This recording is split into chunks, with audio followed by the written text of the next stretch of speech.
T-minus 10, 9, 8, 7, 6, 5, 4, 3, 2, 1, 0, and liftoff.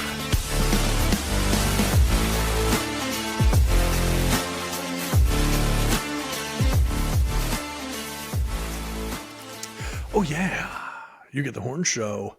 Tad and Jeff here. Welcome everybody. Welcome. However you found us, wherever you are, whatever you're up to. Thank you for joining us. Very excited.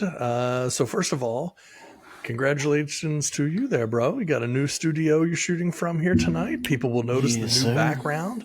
Mm-hmm. Clearly you couldn't find anyone to take that Steelers helmet at the yard sale, so you decided to keep it. I tried. It just... Well, you can't ask for $400 for it. Yeah, I mean it's semi-authentic, so you know. It could be worn by a 6-year-old. I think Would have been. And I think it was at one point. But no, new studio there. Good setup. Obviously, it will continue to evolve, but certainly looks good already. So. We'll see how that continues to change as time goes on. But yeah, congratulations on that.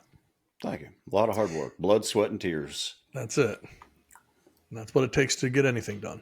Yeah. And we are going to probably have all three of those tonight, blood, sweat, and tears, as we talk about some sports, NFL, Week 9 reaction. What is it, Week 9? Gosh, time flies. Week 9 reaction, Week 10 predictions. We're not even going to spend a whole lot of time on reactions because the reality is it's happened. Let's just look ahead and what we've maybe learned from it.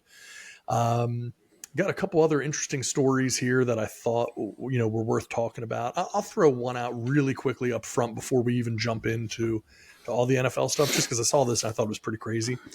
49ers defensive lineman Eric Armstead shared a photo of his NFL game check.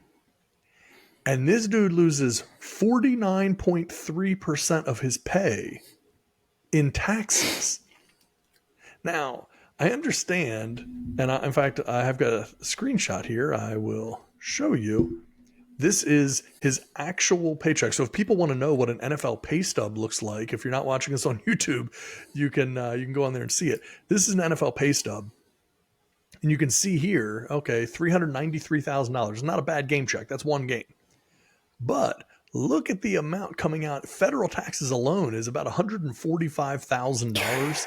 Another $41,000 in state taxes. This is from one game check. One game check, $41,000 in state taxes in California.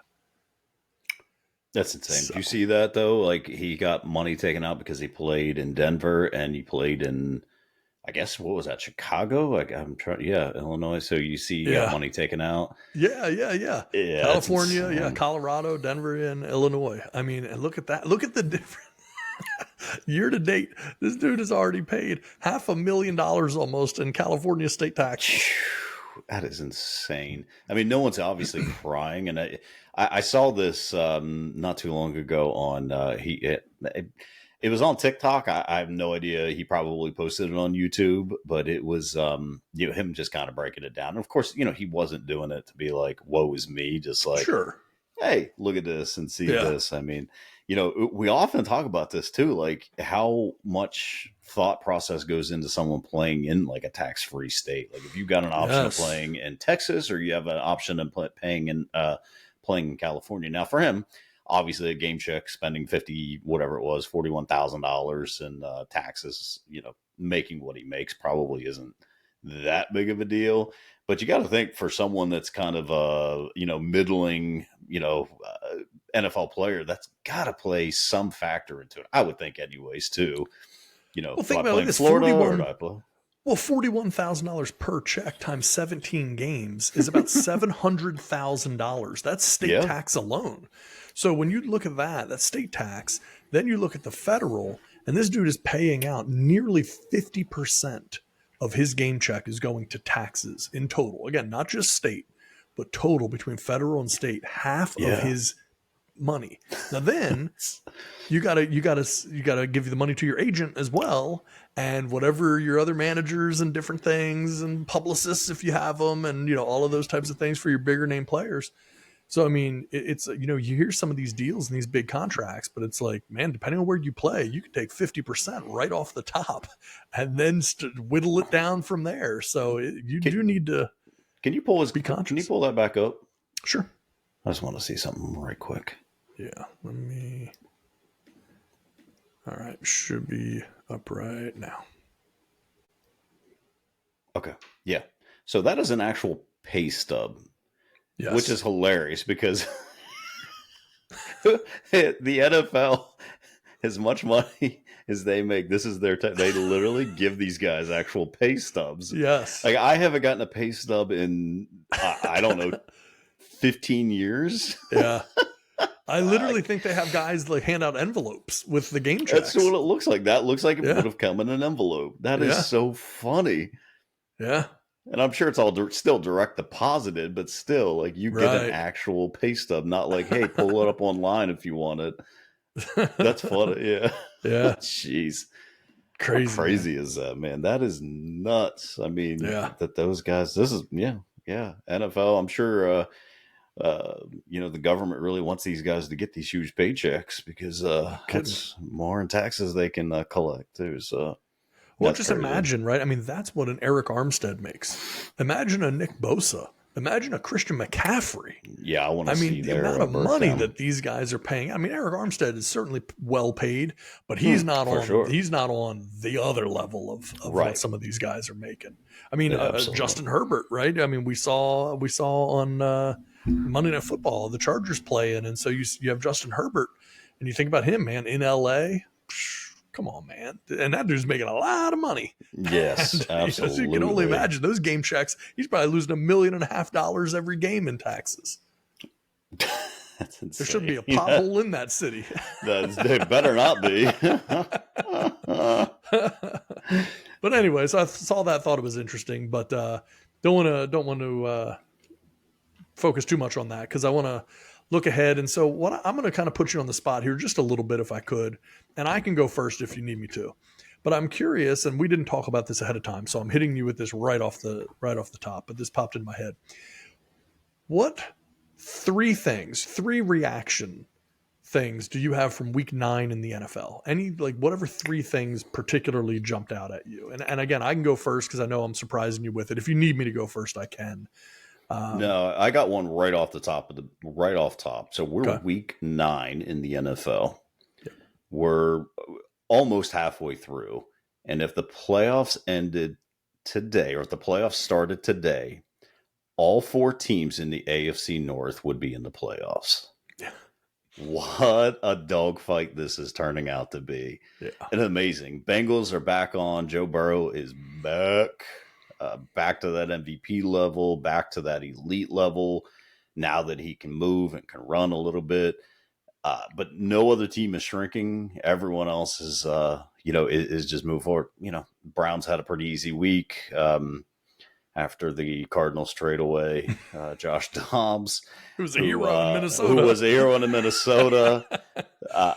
But yeah, that is crazy to me that all 4 teams right now would make the playoffs. Now, that's going to change. I think this week Browns and Ravens play. So there's going to be a lot of shakeup, of course. But that's impressive, man. That is impressive. And having that 7th team makes that possible. That it is possible that 4 teams from one division could could all make the playoffs. So I just think that's crazy. So as it stands right now, I think Steelers would be playing the Dolphins. You guys would be playing the Browns, I believe. Okay. And then the Bengals, I think, would be playing. Who would the Bengals? Because the Bengals are the 7th seed. So I guess. Oh no, you guys, Baltimore would be playing Cincinnati. We're the one, yeah. Yeah, and Jacksonville would be playing Cleveland, and then Pittsburgh and Miami, with Kansas City getting the bye. Crazy. I just think that's a testament to how awesome that division is. So yeah. But yeah, that stood out to me. And then I mean, it can't.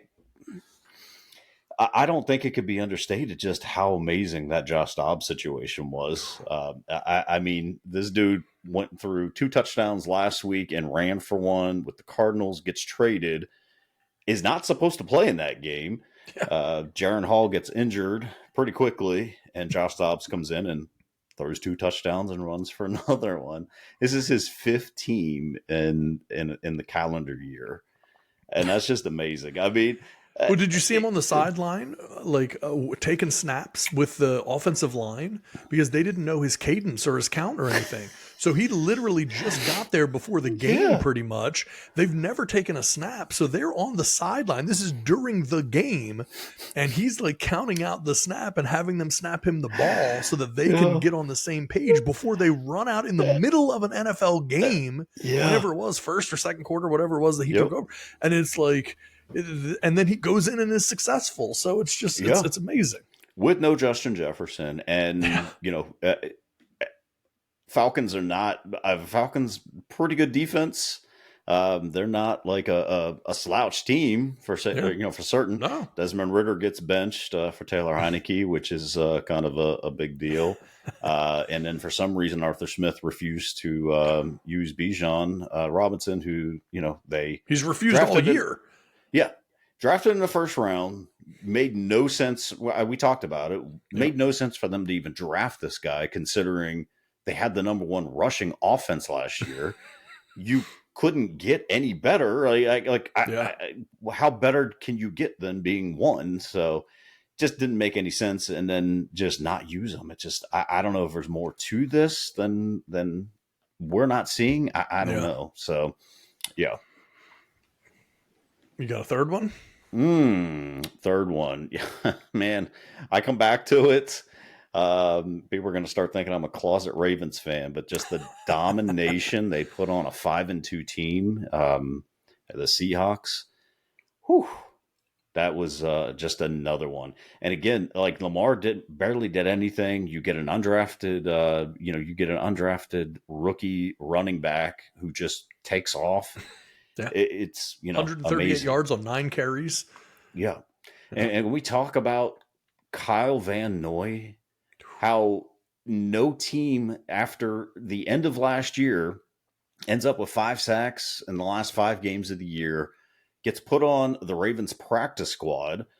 He's 32, so it's not like he's completely, of course he's not going to be an all-pro at any point in time for the rest of his career.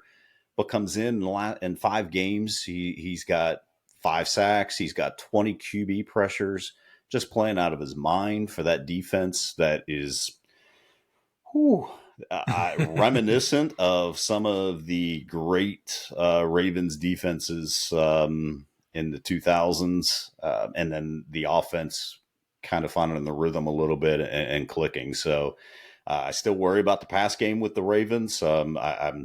I don't know that's, I don't know. That just might be a thing where you're never going to throw for 350 yards and 4 touchdowns with Lamar Jackson. But I'm not sure you need to at this point. Sleeper for me, and again, I picked the Steelers to come out of the North. Gonna still stand by that. Steelers are 12-5 in their last 17 games. Despite being outscored or out yards, just about all those games, still 12-5. So I'm still going to pick them, but I mean, Ravens have to be a sleeper Super Bowl team. In my opinion, and this is coming from a Steeler fan. So, well, I don't disagree. I mean, it's interesting because I don't even think that, anyone can say sleeper at this point. I heard earlier today, Colin Cowherd said that for the last month, he's been saying that the Ravens are the best team in football. He has them number 1 right now. Lots of people are saying, and in fact, I saw not only about the Ravens being favorites for Super Bowl, but multiple people, many people now saying that Lamar, if the season were to end right now, Lamar Jackson would be MVP. I would give it to Hurts. Yeah, I mean, I think Jalen gets him in just about every category. I would still give it to Jalen Hurts at this point, but he's in the MVP discussion. Yeah. I don't think there's any. I don't think you'd have to be ignorant to not have him in that discussion, anyways. Well, it's interesting with Lamar because if you look at the 2019 MVP season for Lamar and this season, they were 5-2 through 7 games. He was averaging 235 passing yards in 2019. He's 230 yards now. His rushing yards were higher, 82 versus 52. And he had 14 total touchdowns through 7 games and 13 through 7 games this season. So, I mean, statistically, and then he's just, I want to go back and look. It's something like 9 points higher on his completion percentage than he was his MVP season. So, I mean, the numbers are there. He was not going to be one of my big 3 to discuss, but that's definitely one of the ones. But I will tell you another interesting stat. You mentioned the Ravens defense. The Ravens have as many sacks at this point in the season as the 2000 Ravens defense had at this same point. Wow. So to be anywhere near that defense is pretty amazing.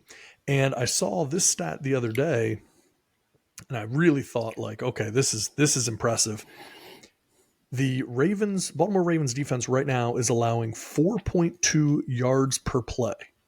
That's the lowest in the NFL since 2008. And they have 31 sacks leading the NFL. So if you don't like those stats, like that's just going to be, that puts you in every game, right? I mean, there's just nothing you can 100%. do. If you can do that, you're going to be in every single game.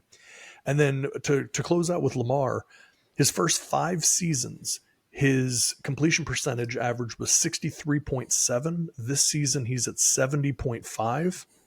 His passing yards per game, his first 5 seasons were 174.4. This season is 220.9, so 221. His rushing yards per game, first 5 seasons were 63, and he's 47.5. So, yeah, I mean, all around, he's basically running less, being smarter when he does it, throwing at an incredibly high completion percentage, but still averaging over 10 yards per attempt. So, I mean, the passing isn't little shovel passes and screen passes and things like that. I mean, they may not be deep bombs, but they're moving the ball downfield. So For sure. And at a very, very high efficiency. So, but that was not going to be my 3. First one that I'm going to say for my week 9 takeaways, I'm not sure the Dolphins are who we thought they were. They have yet to beat a winning team. They have looked really good against really bad teams, and they have not done anything against good teams. And look, you can only play who is on your schedule, right? That's the old adage, and it's like, hey, what are you supposed to do, right? But if we go back and we look at, who the Dolphins have beaten, I mean, it's really not a very impressive list, I mean, they gosh, I'm trying to think who all they've, I'm bringing up the schedule here in front of me, but it's very slow loading for some reason. So yeah, I can't even go through it, but regardless. Well, yeah. I mean, of course, they had the Patriots last week, the Panthers, the Giants, the Broncos, which they hung 70 on. Patriots twice, actually. Did beat the Chargers, but that was the beginning of the year. So yeah, I mean, you're looking at the Patriots twice, the Broncos when the Broncos were just spinning their wheels. Lost to the Bills, lost to the Eagles. The Bills was big to the Bills and to the Eagles, blowout and games. to the Eagles.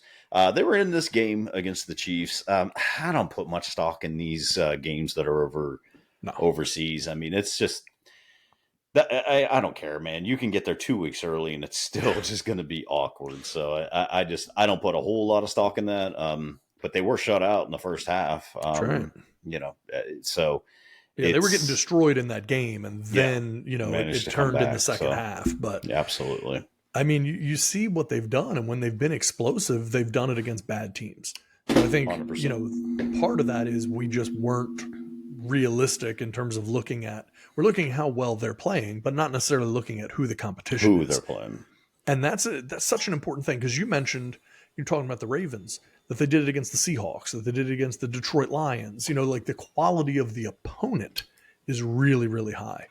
And the Dolphins, they're not winning games against any quality opponents. Teams with a winning record, the Dolphins don't have a win yet this year against teams with a winning record. No.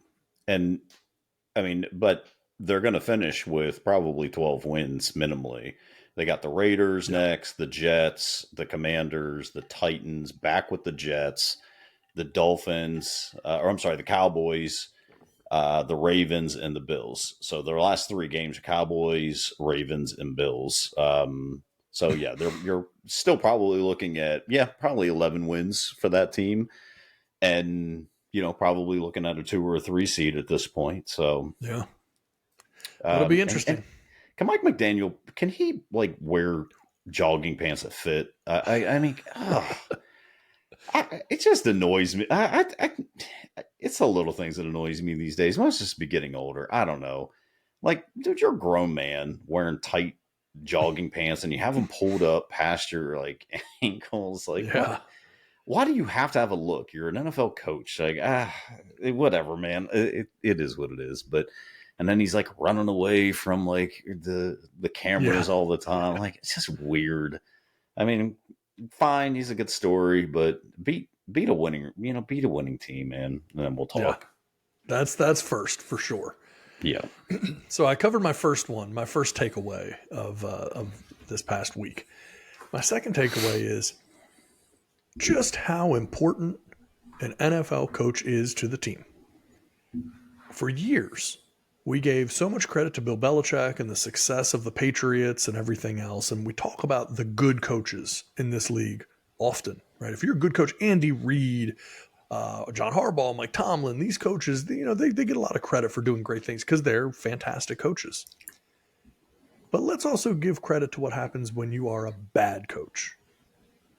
And what a difference it can make when any team, and I highly suggest this for any NFL organization, if you find yourself with a Josh McDaniels, get rid of him and watch how quickly your team gets better. You don't have to do anything more. You don't have to draft better players. You don't have to run better schemes. If you find yourself with a Josh McDaniels, just let him go, and immediately that rising tide will lift all boats, because it is amazing what a change it has been with the Raiders after just cutting the dead weight of Josh McDaniels. The players hated his guts. Clearly was not scheming or coaching in a way that was going to be successful with the team or leading to success for the team. And I mean, it was like a sigh of relief from that entire organization when they got him out the door. And that is just incredible to me. We give so much credit to good coaches, and they deserve it. But man, you really see what a difference. And then what do they do, right? They bring in the interim head coach, if you will, and magically they turn around and they play this really good game, and they do all these things, and you're going, wait a minute, where was this team? They beat now again, I know it's only the Giants, right? To be clear, it's only the Giants. This is not hard to do necessarily, but they beat them 30-6. And, Aiden O'Connell comes in, who we've been saying for quite a while really should be the guy that you're going to there. And he comes in, he doesn't have a mind-blowing game, but he played a solid game. And, I mean, Antonio Pierce, former Giants player, Super Bowl winner, works his way up through the coaching ranks, finds himself sitting in this spot and goes in. Who knows what the future is going to hold? Pretty daggone impressive what happened with the Raiders in a really short period of time by just getting rid of Josh McDaniels. Yeah, I think we saw this last year with the Colts when they fired their coach and had Jeff Saturday come in. They win the first game. So, again, it can't be understated that it was the Giants. And shame on Brian Daboll for putting Daniel Jones back out there. Clearly, that was way too early. Now he tears his ACL, out for the year. Who knows if he's going to make it back? I mean, he's coming back. I mean, he's got $35 million on the books next year, regardless. He's coming back. But I mean, what a disservice to Jones. put him in that position. For and you're not going to win anything this year anyways. Like, why not just make sure he's completely 100% healthy before you put him back out there? That was a non-contact injury, so clearly he wasn't right. Coming off of that injury, so that's just awful for him. And right, I guess rightfully so. He gets a lot of slack, but I mean, the dude's he's put up just as best numbers that any other giant quarterback has put up since Eli. I mean, it's not like he can do a lot with his legs. And name their number one receiver, right? Come on. I mean, it would be Darren Waller, but Darren Waller's out injured for at least 4 games. Again, he's always injured. I hate that for him because he's an incredibly talented player. Yeah. Can't stay healthy. Yeah. So, I mean, it just, so I would say take it with a grain of salt, this win. If you're going to get right, this is the team you get right with. But they were inspired, man. I mean, what do you think about them, like, smoking cigars and doing all this in the locker room like they just made the playoffs? It's just so weird to me, but I mean, I guess it is what it is. I mean, I don't think it'll be like that every week. I'm guessing this is just like maybe Antonio Pierce, the new coach, just kind of saying like, look guys, things have sucked. I've seen it. I've been part of it. Like, if we go out and get this win today, let's start now. I'll hand out cigars to everybody. We can hang out and have a good time and celebrate a new start type of thing, and it'll be real weird if they do it every week. And I don't anticipate they will, but I do think part of that was just kind of exercising the demon of Josh McDaniels and getting him out of that building. And, that's the only thing I can come up with. Cause it was a little much, but they've suffered in that building with Josh McDaniels there. Yeah, they have. And so now, you have Aiden O'Connell. They benched Jimmy Garoppolo, who they gave all that money to. You bring in the rookie and let him play. It's just, I feel bad for Jimmy because, I mean, Jimmy has won at every stop, but he's had great players around him at every stop. So, I mean, that could be an indictment on him. But a more of an indictment is on Josh McDaniels. There's no chance this guy ever becomes a head coach ever again, is there? I mean, what would it take for anyone to hire him at this point as a head coach? It's unimaginable. Because it's not only that it hasn't worked, it's that it hasn't worked and the way he's conducted himself and the way that people have reacted to him. Like, everything is negative. Everything associated with Josh McDaniels is bad. And so I just think when you look at it from that perspective, it's not like, oh, he's this player's coach and he's beloved, but he just hasn't had the breakthrough yet. It just hasn't happened. No, that's not the situation. This is a situation where people can't stand this dude and he's failing. So it's just, I think it's a foregone conclusion. There's no more Josh McDaniels in the NFL.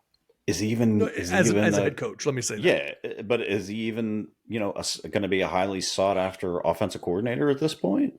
Yeah, is he going to go back to New England? Belichick is just going to hire him, and now he's just going to follow him around wherever he goes.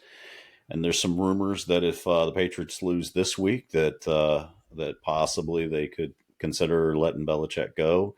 Did you see when they went to the hold on, I got a cough here. The New England game, and they were talking. It was Robert Kraft and his son, and so they flashed him, and they kind of broke it down, like, and his son, and his name slips my mind at this point. Robert Kraft's son. Yeah. Okay. So he was there, and he pretty much was just like mouthed, "We're not good enough." And that was during the game. Like, he leans over, Kraft leans over, says something, and he's just like, "We're not good enough." Of course, I don't know how you figure that out. Week 9 in the NFL that you're not good enough, obviously. But a little bit of an indictment on Belichick. So it's hard to argue. He would get picked back up. Now, I mean. Again, we talk, 100%. We talk about, Steeler fans are, over Mike Tomlin. A lot of them are. And I can't remember who it was that brought it up, but was like, look, teams would fire their head coaches to hire Mike Tomlin. Sure. There would be 20 teams lined up to sign Mike Tomlin the minute the Steelers let him go. And I'm pretty confident that there would be minimally 15 teams that would be ready to sign Bill Belichick the moment he got let go. Yeah, totally agree. And that's the thing is that, these sometimes you just have your run is over with the specific team. Like, it doesn't necessarily mean you can't coach anymore, right? Like, sure. Look at Andy Reid. Like, well, exactly, right? So think about it. Like, if Tomlin's time ran out with the Steelers, it doesn't mean Tomlin is no good at being a coach anymore. I mean, nobody thought Andy Reid couldn't coach anymore when his time ran out with the Eagles. It was just time for a change. And It doesn't mean you can't coach, but eventually, some coaches, the magic wears off, or, the luster wears off, the team doesn't buy in as much, whatever the case may be. Sometimes it's ownership, it could be any number of different things. And they can go on and find success elsewhere. And Andy Reid's certainly a great example of it. And Mike Tomlin, look, you could even put Mike Tomlin in Green Bay and, and they would make that move. And that's even, with having had some amount of success under LaFleur. But, I just think that LaFleur hasn't shown anything there, big picture, at the moment that Aaron Rodgers left and any time that he's been injured, basically. So, I think there's lots of opportunity there. But I didn't get to my third thing. We got to move along here because we're already way over time. But early running for game of the year, Tampa Bay Buccaneers, Houston Texans. And man, does it turn out that this CJ Stroud is looking like the real deal. Houston wins this game 39-37. And look, Baker Mayfield has played way above expectations, I believe, since he's been in Tampa. He's played awesome. Really good. Yeah, he's been doing a good job. He led this team on a drive late in the game that you thought for sure was the game-winning drive. He throws that touchdown with under a minute left in the game, and it was like, this is done, man. Like, they managed to win. And then C.J. Stroud gets the ball back with, 40-some seconds left in the game. Yep. And starts driving downfield. And then, some calls and stuff happen and whatever, but essentially drives that team down the field, scores a touchdown, and they win 39-37, and they score the touchdown, I think, with 2 seconds left. And it was phenomenal. And if you look at the stats, C.J. Stroud, again, yet another game where we're going to talk about this guy, 30 of 42, 470 yards, 5 touchdowns, and no interceptions. Now, if you're the Bucs, you couldn't have asked for too much more from Baker Mayfield than you got. 21 of 30, 265 yards, 2 touchdowns. But that is nothing in comparison to what CJ Stroud did. And so, look, if you can imagine a draft going better and an offseason going better for a team than it did for Houston, I'd like to know how. You brought in your new coach, DeMeco Ryans, who the expectations were high and he has exceeded them. Absolutely. Then you pulled off an incredible draft and draft moves and everything, taking huge swings. And man, we're seeing players step up. It's not only CJ Stroud, Tank Dell's playing really well. They just have some good players on that team. And now with what they brought, bringing in Devin Singletary and things like that, they've just been doing some good things. And so you got Dalton Schultz there. And think about who's heard of Noah Brown, but he goes for 6 catches, 153 yards and a touchdown. Dalton Schultz, 10 catches, 130 yards and a touchdown. Tank Dell, who I just mentioned, 6 for 114, 2 TDs. It's they're going to only get better. They're only going to get better. In a weak division too. In a weak division, so and they really have a chance of making the playoffs this year. I really believe that they really have a chance to get in. They're setting it 4-4 right now. You're 4-4, and you're only getting better. It's now they got a rough schedule coming up. They got the Bengals this week. And they go to the Cardinals, but then they got the Jags, the Broncos who are playing much better. But then, you got the Jets, the Jets and Titans, and They then got some you go, winnable games there. yeah, they I think there's really 4 more do. wins in their schedule at least. They could probably get to 9-8, if everything falls right. And if they just keep building the way they're building with this, who knows, man? I mean, that's not out of the question that they could, they could surprise Jacksonville and overtake them. I don't think they will this year, but they could sneak into that 7th playoff spot. I mean, that's not without question. Even if they don't, it's still a successful year. D'Amico is the early running for Coach of the Year. Clearly, right now, C.J. Stroud is the runaway Rookie of the Year. It's not even close. Is Carolina already regretting Bryce Young?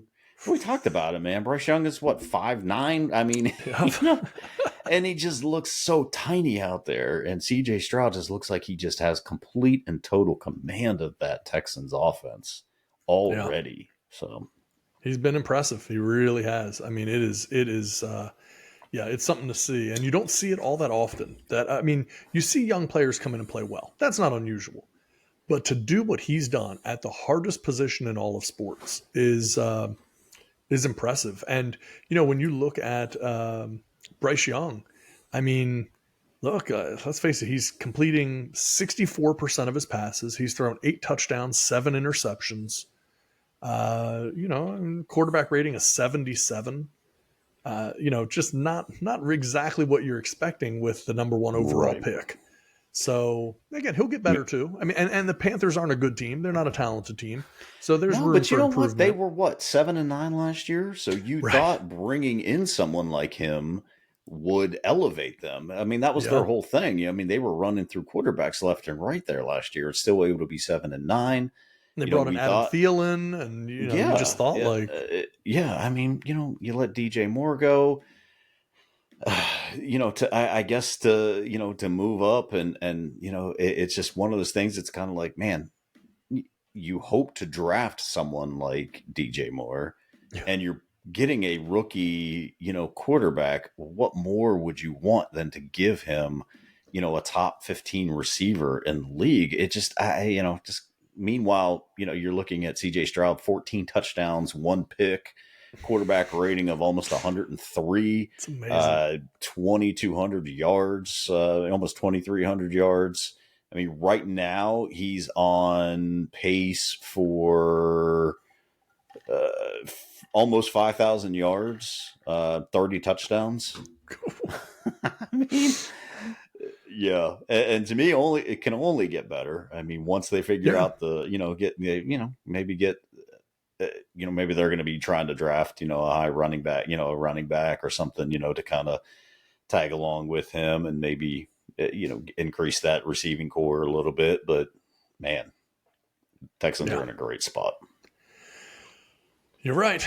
Well, that's it for me. That's my big 3 was essentially maybe the Dolphins aren't who we thought they were.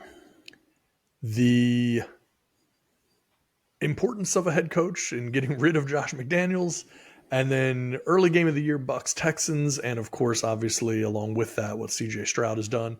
Your big 3, AFC North, everybody is playoff worthy. Josh Dobbs is a hero. And what was your third one? I don't remember. Well, there you go. It was how great the Ravens are. So I don't think it was. So your third one was how you love the Ravens, and I think it makes a lot of sense. All right, so let's do this. Let's do some rapid fire here. Looking ahead to this upcoming week, we're not going to go through every game. We just don't have time to do it. So what games jump out at you as games that you'd be most interested in seeing? Do you have the schedule in front of you? Yeah, how about the Caleb Williams Bowl Thursday night? The 1-7 Panthers versus the 2-7 Bears. Now, of course, Caleb Williams isn't going to go to the Panthers, but the Panthers are going to be sitting pretty at that number 1 spot should they lose. That's going to be, they'll be definitely having a lot of teams wanting to jump up. Although Caleb Williams is now a lot of question marks concerning this guy. Shine has come off a little bit. It has more than come off. But I mean, I still watching this guy play. I'm probably 100% wrong because I'm always 100% wrong. But man, he reminds me a lot of Patrick Mahomes and just the way he moves and the way he throws. So we'll see. I just think you put him on a team, professional team, good line and everything. I think that guy, I think he'll shine. But man, there's a lot of question marks with this guy because, he's going around painting his fingernails black saying, F this team and, just weird stuff. And then you see at the end of the game, he's like jumping up in the stands and crying. Yeah. After like he LOL'd someone talking about Max Duggan crying at the end of the championship game. And it's just, like I said, talking about wanting, rumor of part ownership of a team if he goes, already a lot of stuff. It's like, is this kind of going to be worth the squeeze? It's so we'll see. But that's, I mean, how about Amazon getting these games? Like, they got to be like, guys, are you kidding me right now? I mean, you think Al Michaels is unenthusiastic on his Thursday night gigs these days? Imagine this one. I mean, the stories he's going to have to pull out of the bag to make this thing interesting. So, it's unfair, man. Oh, so unfair. Outside of that, man, this is not the best week for games, really, is it? Not Browns, really. Ravens, There's a couple I'm curious about. Yeah, Browns Ravens should be good. Two great defenses going up against each other. I don't think the Ravens will have any issues with the Browns. 49ers and Jaguars. That could be a good game. I mean, honestly, outside of that, I mean, no, I don't really see much else that's going to excite me or get me going. The only other one that I actually think could be interesting based on what we were just talking about is actually Texans-Bengals. I don't think that the Texans quite have enough to pull this off, but boy, this is a perfect trap game. This is a perfect trap game for the Bengals. They will, if they overlook the Texans, they could get punched in the mouth early and have to come back from it. And it wouldn't surprise me to see it because the Texans right now are believing in themselves and they have seen it come to fruition. So that one is interesting. Now it's in Cincinnati. So, that obviously doesn't help anything, but believe me, the Texans, you really want to get a gauge of where you are as an organization, go into Cincinnati and beat the Bengals this week, and that's going to wake a whole lot of people up. Oh, for sure. I think Cincinnati's just kind of figured it out at this point. So I don't think this will be close, but you're right. I mean, this is a good gauge for the Texans to see if they're ready to compete with the big boys. How weird is it to call Cincinnati the big boys, man? Jeez, hate it. I hate it with a passion, but they're good, man. I can't say anything. I mean, you just can't say anything bad about them. They are good on all levels. Now the question is for how much longer? Of course, they haven't had to pay a lot of people yet. The rent is coming due in Cincinnati. And I don't think they're going to keep, and I don't think there's a chance they're going to be able to keep all three of those receivers. Someone's going to come in with a bigger offer, and I just don't think. I mean, you're not going to tag all those guys. You're going to keep Chase. I see Tyler Boyd probably going somewhere because he has the ability to be a number one receiver. So I'm guessing they're going to end up losing Tyler Boyd. And then who do you that's a big loss. So, I mean, and T. Higgins, what are you going to do with him? Right. Then last year, they all three have like 1,000 yards. I mean, that's, that's not production you're going to get back. So it's just what you can do to build around it. Of course, Joe Mixon isn't getting any younger. So, I think their window, I don't think their window is ever going to be closed with having someone like Joe Burrow, but, they're definitely going to have to retool. And it's just whether or not they can retool as good as they already have it. So, well, I'll tell you, so next season, Joe Burrow's cap hit really isn't too bad, $29.7 million. But after that, it does start climbing, 46.2, 48.2, 52.2. So, and then there is a potential out in 2028, where, because it's a 5-year deal that he has. And so they would have 15 million in dead cap if they got out of it at that point. If they didn't, Then his cap hit in 2028 is 53.5, and then in 2029 it's 68.5. I just the cap is just a figment of everyone's imagination. They'll extend them, they'll restructure. So I mean, it's not going to be an issue for them, but they still have next year before significant money goes to Joe Burrow. So I definitely this year think, and next year, and then after that it goes to 46, 50, and it starts getting a lot harder. For sure. And like I say, I mean, you've got great receivers, but they're all coming due. I mean, it's great timing to have them for as long as you do. That's why you have to win this year, next year. But you're not going to be able to keep all three of those guys. I can't imagine they're going to invest that kind of money in wide receivers. One quarterback making $45 million, and then you got your three receivers, making $80 million combined. Right. So you're just you're not going to do that, and then be able to keep your offensive line and everything else. So it's just going to be how good their GM is at restructuring and going out and finding other players that can replace the production they're going to lose. So Burrow's contract had $146.5 million guaranteed at signing. So I mean they've put out plenty of money to the guy, almost $150 million fully guaranteed. But at the same time, he's worth it. I mean, there's no doubt he's worth the money. Now it's just, can you keep weapons around him? And that is, look, that's hard to do, man. That's a lot of why teams you pay a can't pull it GM off. what you pay a GM. Yeah, that's right. why you have to. That's their job, is to keep your quarterback and then continue to put weapons around them at a cheaper rate. That's just the way it is in the NFL these days. So that's it. All right. So anyway, while we start to move on, I have a couple other little things here that I thought were interesting. So this is a stat. Let me bring this up here so you can get a feel, because the NBA season obviously is up and running, and I thought this one was pretty interesting to see. This is the 21st. In fact, I'll give you the full run. Every season by an NBA player in year 21 or later. Okay. LeBron James is averaging almost 25 points. I mean, look at the whole stat line. Obviously, I could just go through. I mean, 9.2 rebounds, 6.6 assists, 1.5 steals, a block. Second place is Vince Carter, 7.4. Then Dirk Nowitzki, 7.3 points per game. LeBron is averaging almost 25 points per game. That's crazy. I mean, it is unbelievable, considering that no one else in history in year 21 or higher has ever even hit double digits on a points per game average, and LeBron's averaging almost 25. That's insane. And when we're talking about the history of the entire NBA, Vince Carter should be on twice. He is, yeah. Why would that be? Well, you know what? He probably played long because enough. I think he played 22 or 23 seasons. So yeah. But yeah, imagine that. And so you look at that and you go like, okay, like what LeBron's doing is truly something we haven't even seen half of a player do what he's doing.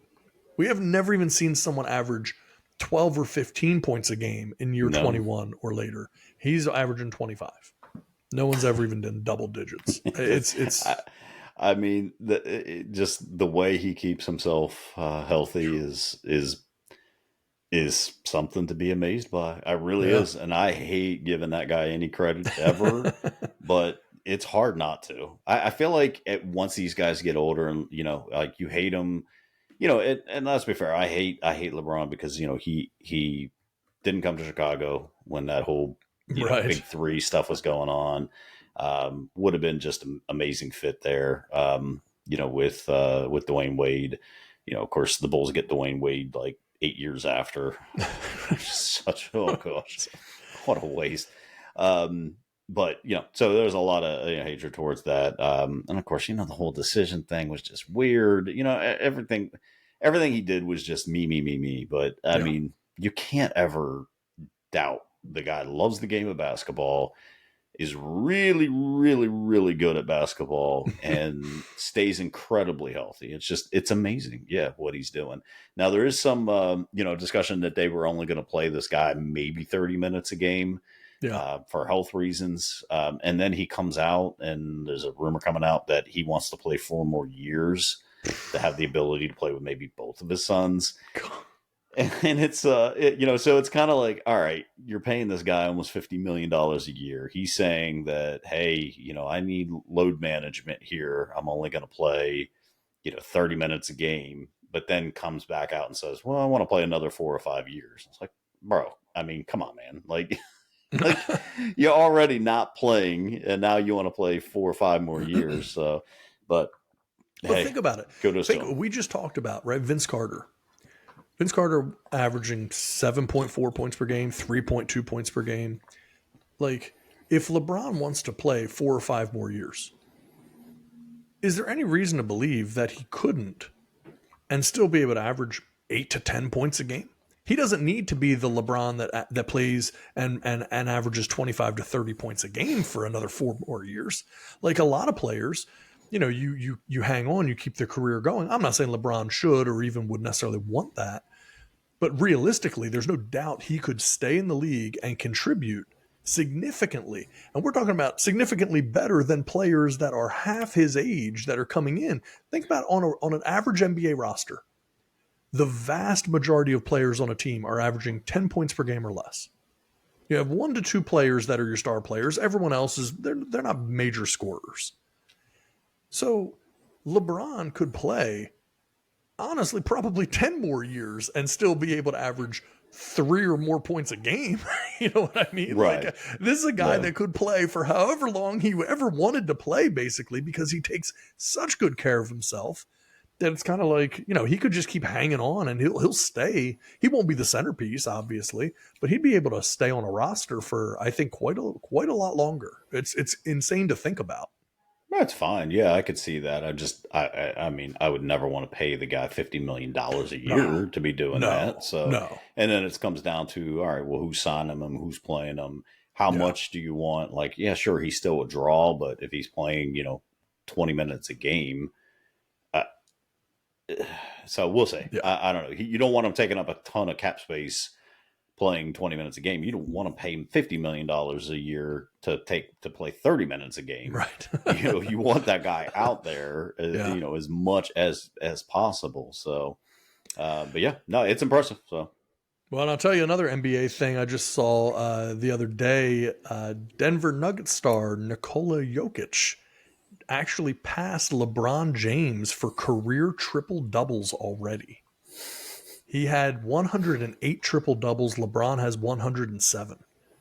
I mean, Jokic is something that is just on a completely different level than what we've seen, because this is a guy who, if you walked by him in the mall, if people went to a mall anymore, other than being tall, you'd have no way of guessing he's a professional athlete.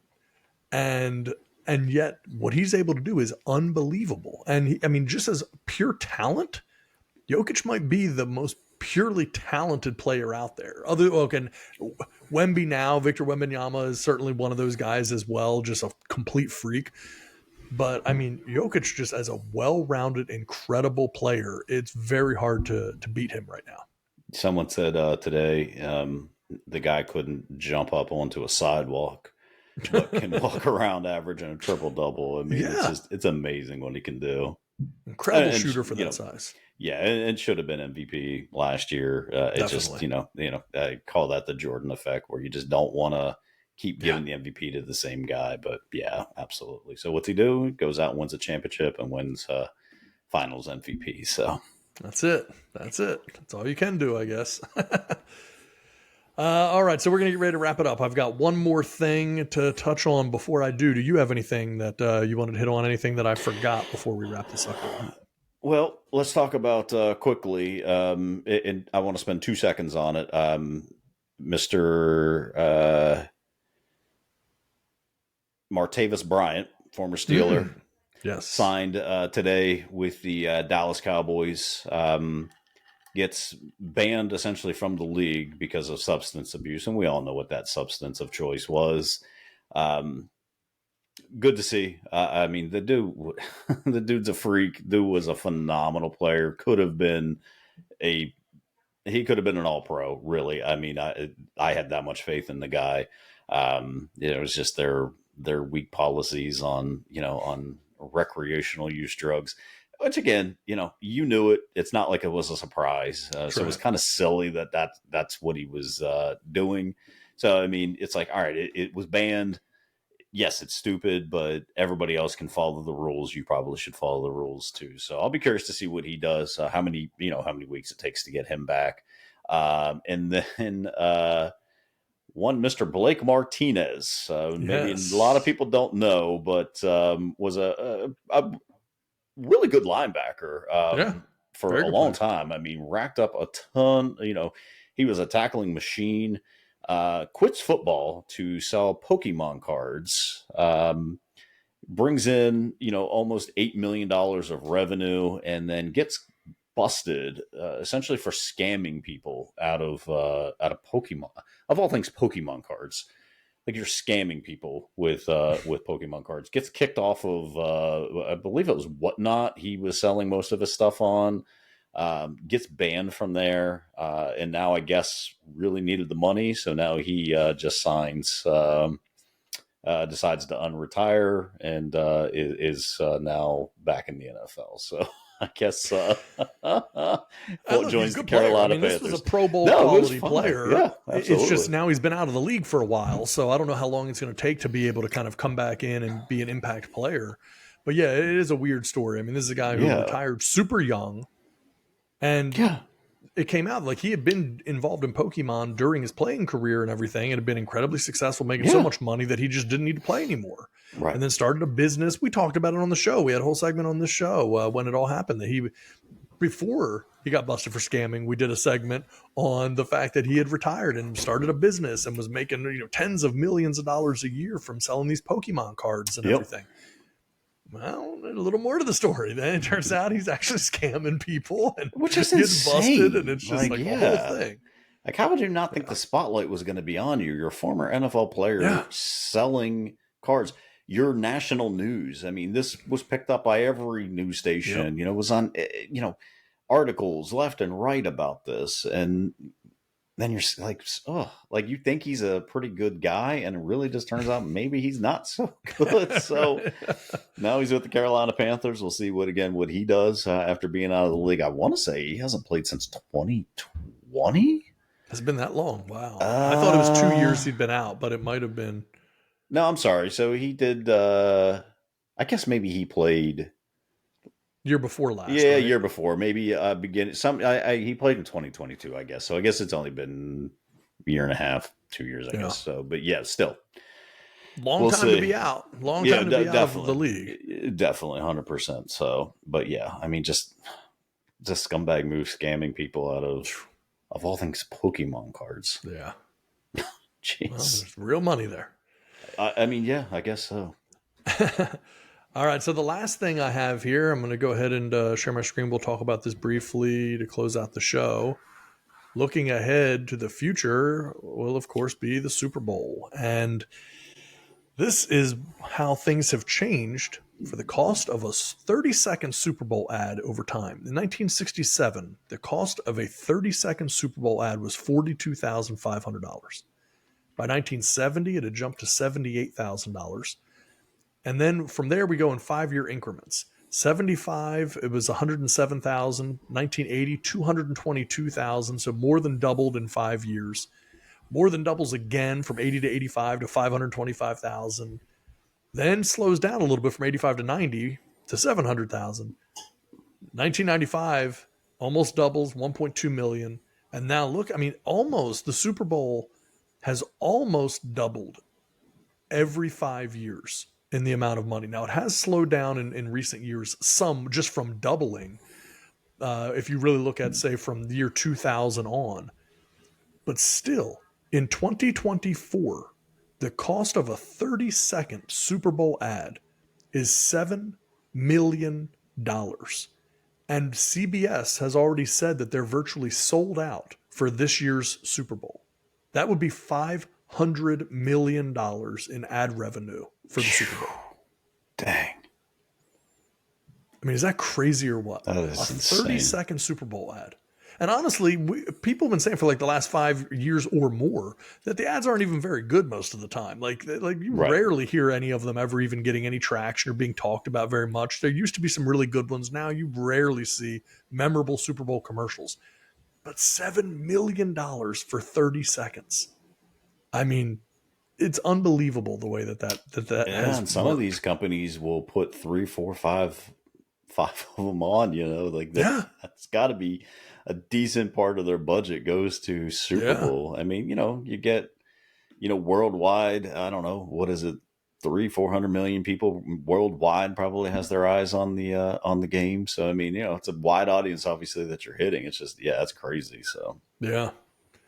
Yeah. And I think, where's the value? Like, I'd love to know, and I'm sure companies have done these studies. Like, what is the real value associated? Like, if you come out with that commercial, if you put your whole marketing budget into that, what are you actually getting out of it? And I would be very curious to know. yeah, I just wonder if it's Because just a name recognition thing. If it's just like, because some of them like car commercials, like, okay, well, we've seen these same car commercial, we've seen, Volkswagen or BMW or something, advertising yeah, all year long, right. so it's like nothing special. So I don't Yeah. know. Yeah, I guess it's just more eyes and ability to put your name out there and hey, you're on a Super Bowl ad. Do you remember, gosh, it's been a long time ago, where they were running like a campaign for like a small business. And I think it was like one of those, I don't think it was Beyond Meat. I think it was like Morning Farms or something. One, and they managed to get a 30-second commercial. Like they didn't have to pay for it as part of like an advertising thing. So I think they were like one of those that do like the bean burgers or something like that. Right, And their right. like sales shot up like 300 or 400% after they got their commercial on there. So like, yeah, I can see that, but it's like, Doritos comes out with a funny commercial. Well, Yeah. like, did Doritos sales spike, Right. after this ad? Like, people are like, People just remembered that Doritos exists. yeah, that's, What? huh? I gotta get that. This comical ad made me want to go out and buy some Doritos. Yeah, I have no idea. Yeah, there's got to be Yeah. some logic behind it because they're already sold out. So Yeah, that's it. clearly, They say last year's Super Bowl, 115 million people watched last year's Super Bowl. So just from well, the that's just in perspective the of United States, right? That's not. Is that just in the U.S. or is that worldwide?